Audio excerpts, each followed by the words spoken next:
Hello, welcome back. How are ya? My name's Ryan J. Shooting outside here. A beautiful sunny and 75-degree day in Minnesota. So I'm embracing it. And speaking about sun, there's going to be a segue a little bit later in what we're talking about, which is worry and anxiety. And I'm going to give you some helpful tips and hints to control it or eliminate it completely. So that's cool. I think this is going to be beneficial and provide some value. Well, that's what I hope to do all the time, really. So, gee whiz. Did you guys hear that? Sirens and speeding cars? Anyhow, so I picked this topic because it's a good one. It's dealing with like mental issues and disorders, and if it helps people, fantastic. Or at least try and understand and get some more information as to how to deal with worry and anxiety.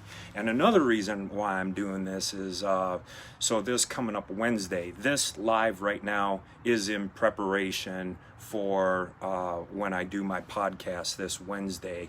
I'm going to be talking about fear in the upcoming podcast. That's going to be the topic on that one, fear.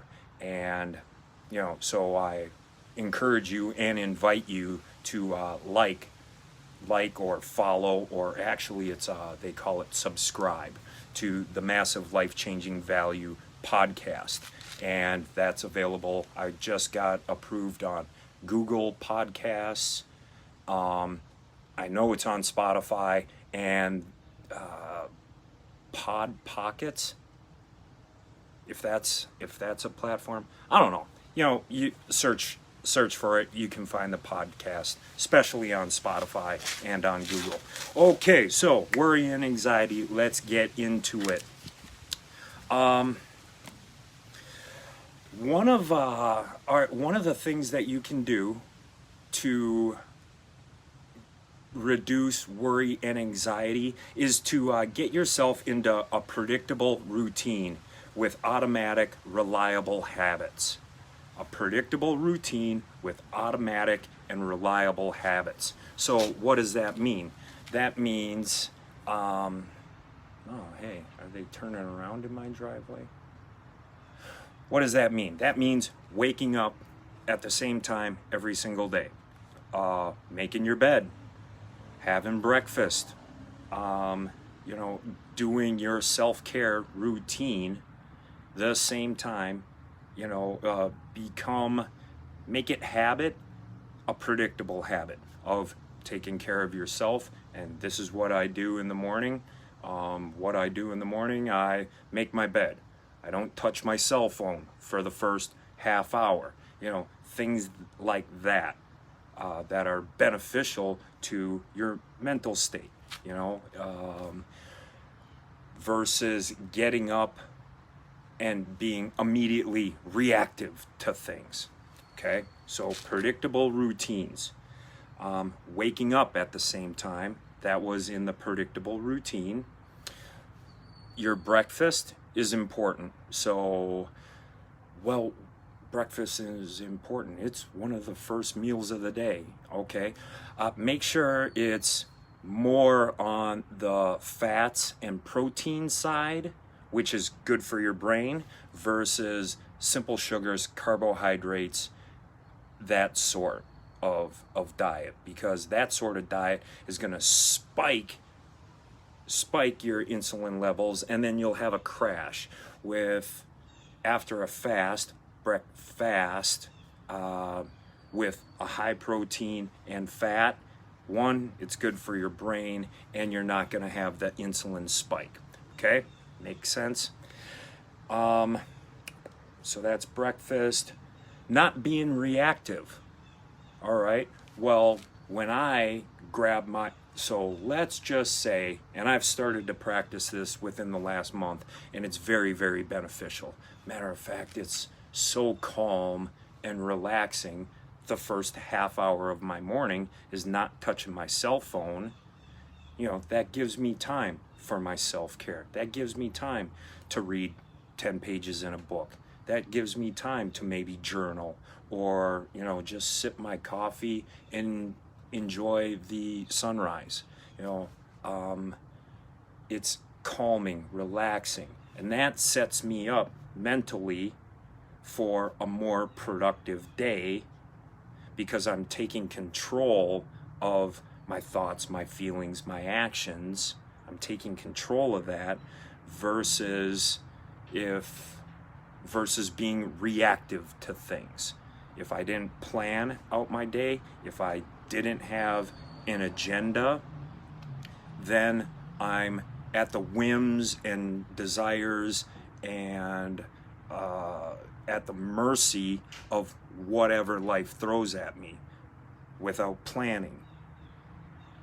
So maybe before you go to bed at night, I would highly suggest, you know, maybe putting the phone down for the first or a half hour before bed, and, you know, visualize and think about how tomorrow is going to go. Then upon waking, get into the self-care, the routine, the predictable routine. Then pick up your cell phone, because every time I grab my cell phone, there's messages that need attention, emails that need answering, and it just makes me reactive to that. And I'm being reactive towards a tool, like a device. I'm reactive to that. Let me take a step back. I don't know, just a helpful hint. Now, here's another thing that's would definitely reduce the risk of anxiety and worry. That's increasing your level of serotonin. Oh, what's serotonin? Serotonin is the chemical in your brain that kicks in, that gives you more confidence, makes you walk a little bit taller. You tend to pull your shoulders back.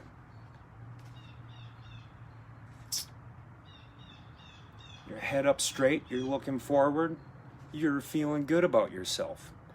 That's serotonin. So this, and I had to, coming up with some steps on how to increase serotonin, because if your head's held a little higher, your chest is out and your shoulders are back, and you're feeling good about yourself and you're more self-confident, and that's because of serotonin, well, let's try and increase that. Yes? Seems to make sense. So I went to healthline.com and got some tips on how to increase serotonin. Here it is. So the good things about serotonin, it regulates your sleep. You know, so you get more quality rest when you're sleeping. You know, no, you're not restless. Your legs aren't like moving around. You're not constantly changing positions. It regulates peaceful, good REM sleep. So that's awesome. It regulates your appetite, and it's good for your digestion and gut health. So increasing your serotonin, that's cool. So it may possibly reduce acid reflux.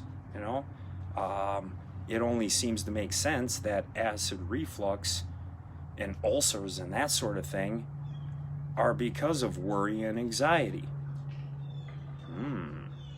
I'd put those together. Serotonin also makes you sharper.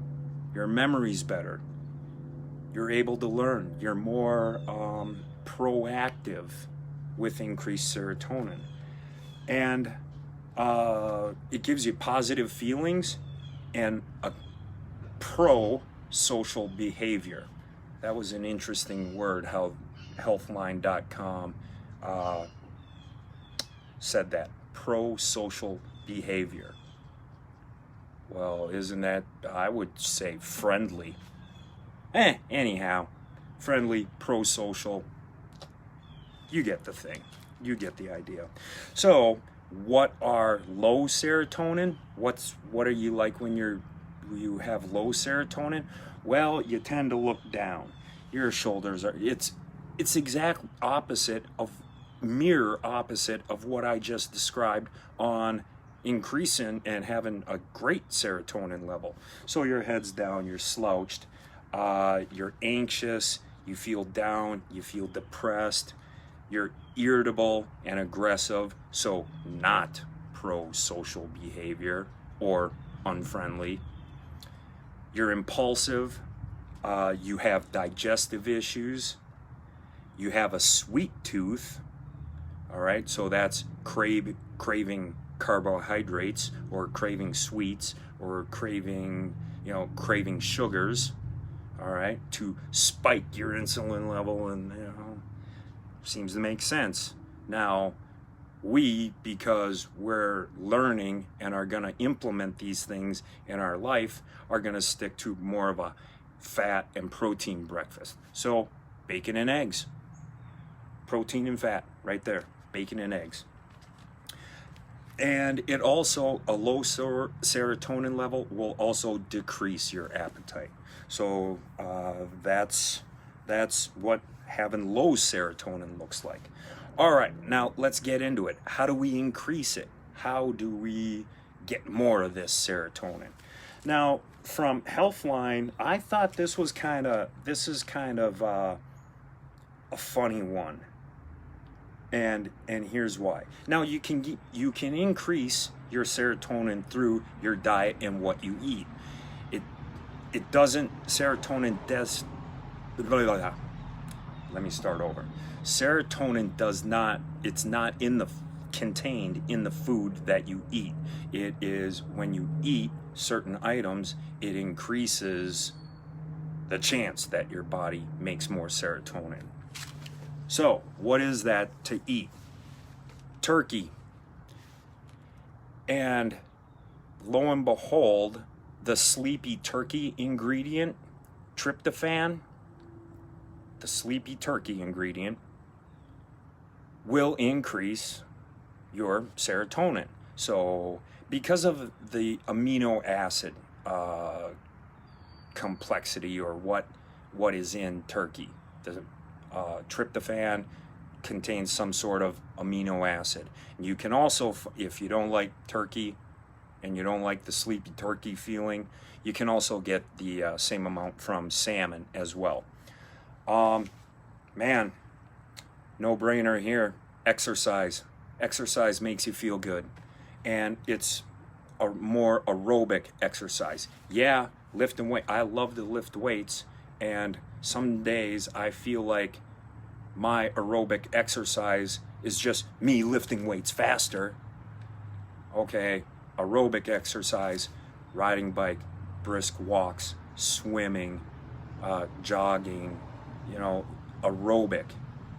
All right, good for your lungs, more deep breaths, aerobic exercise. Here's that segue of bright light. So they say about 10 to 15 minutes outside in sunshine. In the sunshine, it's just, it feels good. It feels good. Feels good, that might be your increased serotonin working for you. Huh? Cool. So, take a walk outside. Your brisk aerobic walk outside. All right, that is increase. That's a 2-for-1. You're getting your aerobic exercise and you're getting the sunlight. Hey, how are ya? Well, welcome. My daughter just arrived. All right, this is a good one. Massage therapy. Well, that makes sense. Getting a massage feels good. Done. Massage therapy. look into it. If you want this list and want to know more about serotonin, go to Healthline, healthline.com. You know, use the thing at the top, Google, Healthline. It'll send you right there. All sorts of good tips on increasing your serotonin. So that's what I got. So recapping, a predictable and automatic schedule. You know, you're waking up at the same time. Watch your breakfast. What's the breakfast going to be? High fat, high protein. Get some exercise. You know, we're not building rocket ships here. We're trying to increase your self-awareness for if you're dealing with anxiety and depression.